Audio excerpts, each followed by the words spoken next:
جناب سەرۆک وەزیران لە قسەکانی خۆی پیرۆزبایی دامەزراندنی شاری سلەیمانی کرد.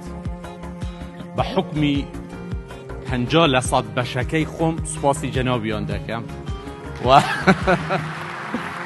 و خۆشم پیرۆزبایی لە خەڵکی شاری سلەیمانی و هەموو کوردستان دەکەم. هیوادارم سەرکەوتوو بن، موافق بن